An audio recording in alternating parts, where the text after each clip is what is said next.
Yes, but they're blood. Moving forward with the Decker team.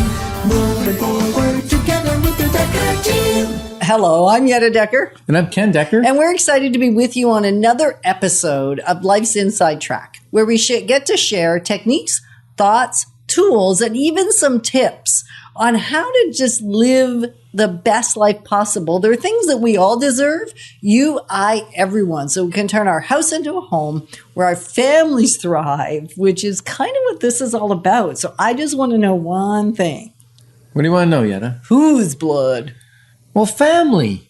Family is called blood, right? Yeah. Yeah, your blood relations. Yes. Or your chosen family. Right. Might not be blood relations, but they're still your family. Okay. Yeah. So what are we going to learn in this episode? Well, we might learn how to make it work with family. Ooh. So if you're kind of going, yeah, my family, we all cool. We got nothing but good vibes between us.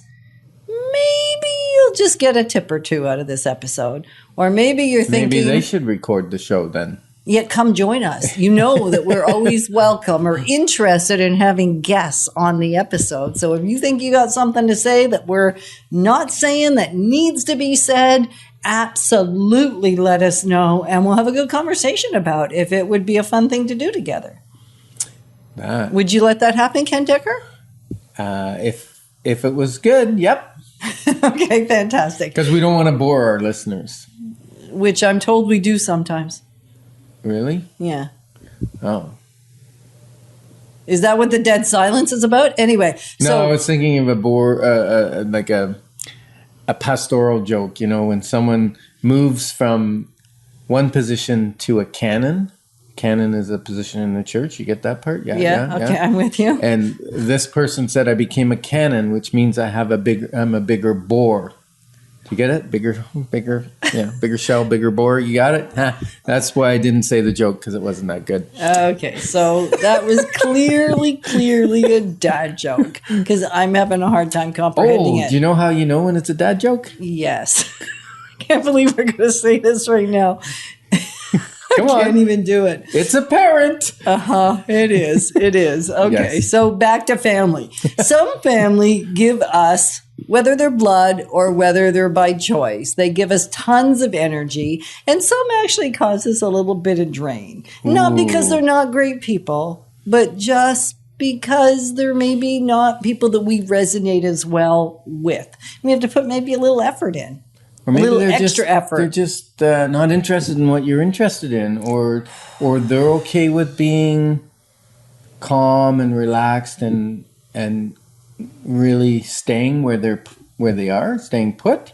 And other family members are about growth and excitement and change and growing as a person. So then it becomes difficult. And sometimes it's faith. Sometimes faith can get in the middle of family relationships because somebody turns to faith and the rest of the family doesn't.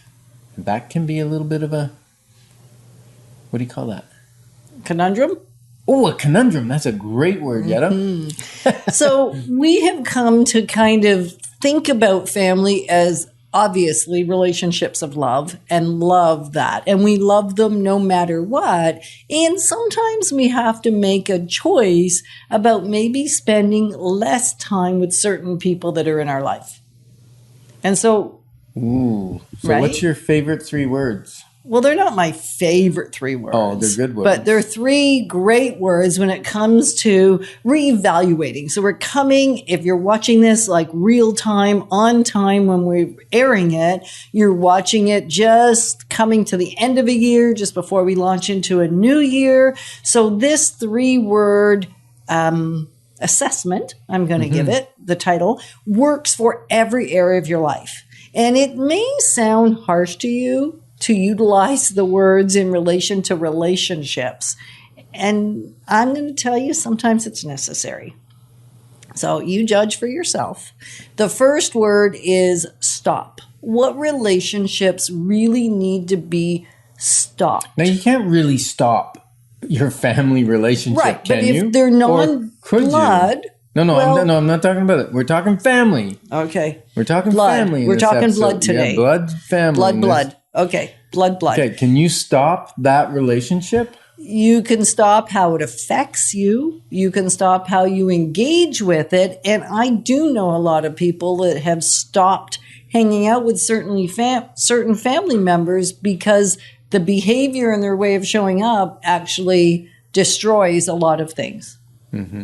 So hard choice, not something you're going to do lightly. And I do see it. Okay. So you can stop spending time with family. Yep. Okay. And what the else? second one is you could start.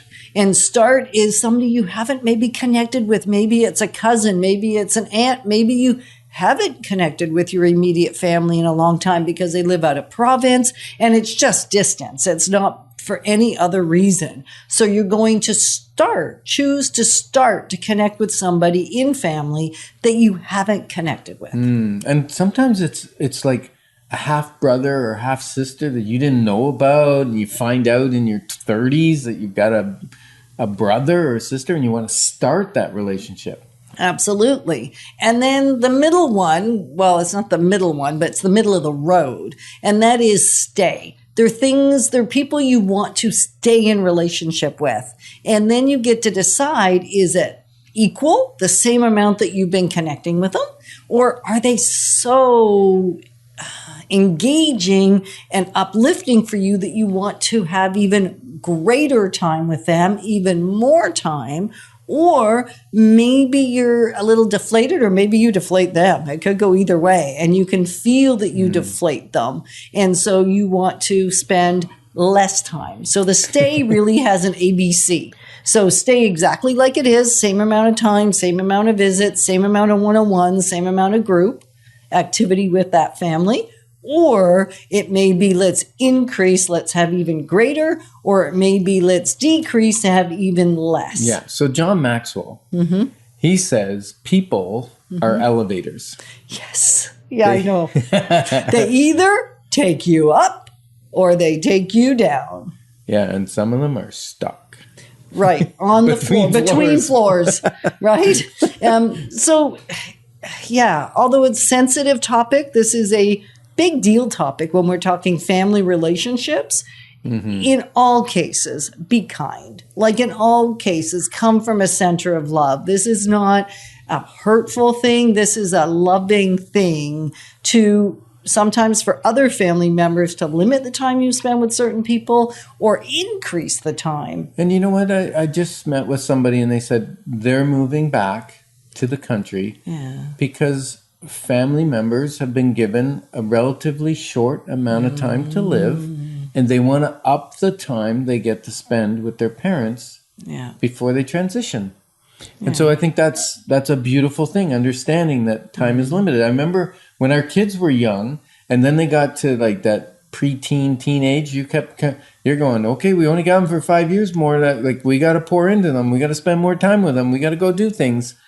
And that was... Even got to take them on vacation. Yeah, mention that. I know, right? So family is but an earlier heaven. Yeah, well, it's George Bernard Shaw's quote, right? Yeah. A happy family is but an earlier heaven.